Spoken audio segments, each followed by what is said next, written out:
Hi friends, welcome to my channel. இன்றைக்கி நம்ம சேனலில் இட்லி தோசைக்கு ஏற்ற மாதிரி ஒரு சட்னி ரெசிபி தாங்க இன்றைக்கி செஞ்சுருக்கோம். அது வாங்க என்னென்னு போய் பார்க்கலாம். அதுக்கு நான் வந்து ஒரு குக்கரில் தான் செய்கிறேன்.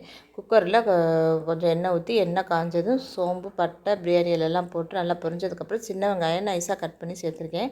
அதுக்கப்புறம் அரைக்கிறதுக்கு இஞ்சி, பூண்டு, கசகசா, சோம்பு, சீரகம் இதை மட்டும் வச்சு நைஸாக அரைச்சிட்டு நம்ம அதையும் இதில் சேர்த்துக்க போகிறோம். நல்லா வெங்காயம் வதங்கினதுக்கப்புறம் நம்ம தக்காளியை போட்டு தக்காளியை நல்லா வதங்கணும். தக்காளி நல்லா வதங்கினதுக்கப்புறம் தான் நம்ம வந்து இஞ்சி பூண்டு பேஸ்ட்டு சேர்த்துக்க போகிறோம். தக்காளி போட்டு தக்காளி நல்லா வதங்குறதுக்கு நம்ம எப்பவும் போல் கல்லுப்பு போட்டோம்னா தக்காளி நல்லா வதங்கி வந்துடும். இது தக்காளி நல்லா வதங்கிக்கிட்டு இருக்கிற நேரம் நம்ம போய் நம்ம இதை வந்து அரைச்சிட்டு வந்துடணும். இஞ்சி பூண்டு பேஸ்ட்டை அரைச்சிட்டு நம்ம அதையும் இதில் போட்டு நல்லா அதனோட ராஸ்மெல்லாம் போகிற மாதிரி நம்ம நல்லா வதக்கி விட்டுறணும். வதங்கினதுக்கப்புறம் தான் நம்ம அதில் மசாலாலாம் அப்புறம் சேர்த்துக்க போகிறோம். அடுப்பை வந்து கொஞ்சம் மீடியம் ஃப்ளேமில் வச்சு நம்ம பொறுமையாக வதக்கினோம்னா நல்லா வதங்கி வந்துடும். தக்காளி நல்லா வதங்கி வந்ததுக்கப்புறம் தான் நம்ம இதில் மசாலா போட போகிறோம். அதுக்கப்புறம் தேங்காயை நம்ம அரைச்சி ஊற்றணும். தேங்காயிலே நம்ம சோம்பு, சீரகம், கசகசாலாம் போட்டு அரைச்சி ஊற்றலாம். நான் இஞ்சி பூண்டு பேஸ்ட்டோடு சேர்த்து அரைச்சி போட்டுட்டேன்.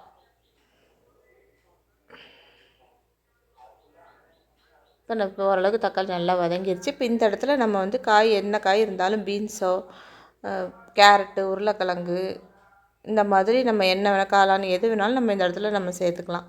நான் இன்றைக்கி வெறும் குருமா தான் வைக்கிறேன், எம்டி.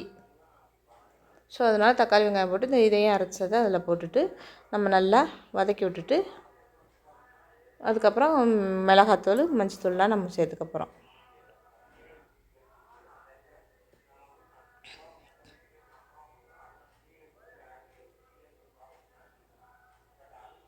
நல்லா வதக்கி வந்ததுக்கப்புறம் கொஞ்சம் மஞ்சத்தூள்,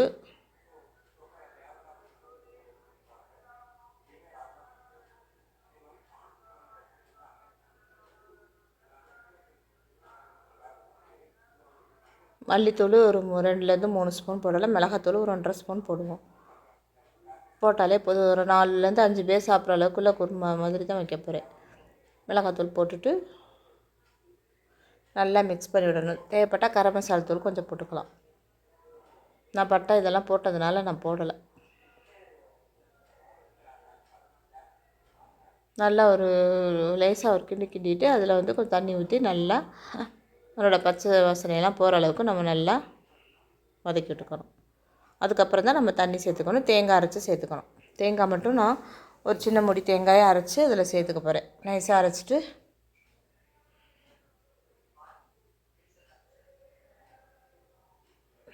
இதில் சேர்த்து தேவையான அளவு தண்ணி ஊற்றி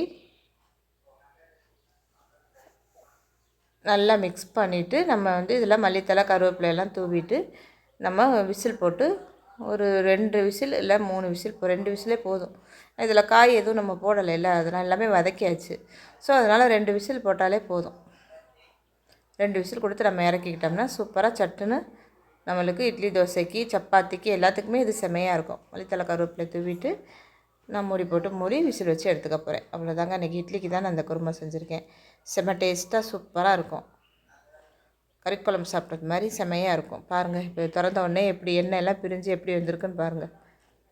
இப்போ நம்ம தேவைப்பட்டால் இதே திக்காக இருந்தாலும் சரி, இல்லைன்னா கொஞ்சம் தேவைனாலும் தண்ணி கொஞ்சம் ஊற்றிக்கலாம். ஊற்றிட்டு கடைசியில் கொஞ்சம் நெய் ஊற்றிட்டு நம்ம இறக்கிட்டோம்னா சூப்பராக இருக்குங்க.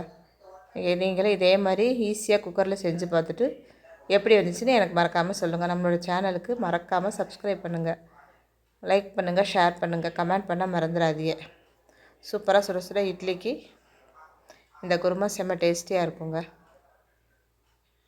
இட்லிக்கு தான் நான் இன்றைக்கி வச்சுருக்கேன். இது சப்பாத்திக்கோ, தோசைக்கோ எல்லாத்துக்குமே செம்மையாக நல்லாயிருக்கும். நீங்கள் எதுக்குனாலும் வச்சு சாப்பிட்லாம். இந்த மாதிரி ப்ரிப்பேர் பண்ணுங்கள். காய் இருந்தால் என்ன காய் இருந்தாலும் இதில் போட்டு செஞ்சு பாருங்கள். செம்மையாக இருக்கும். Okay, thank you. அடுத்த வீடியோவில் சந்திப்போம்.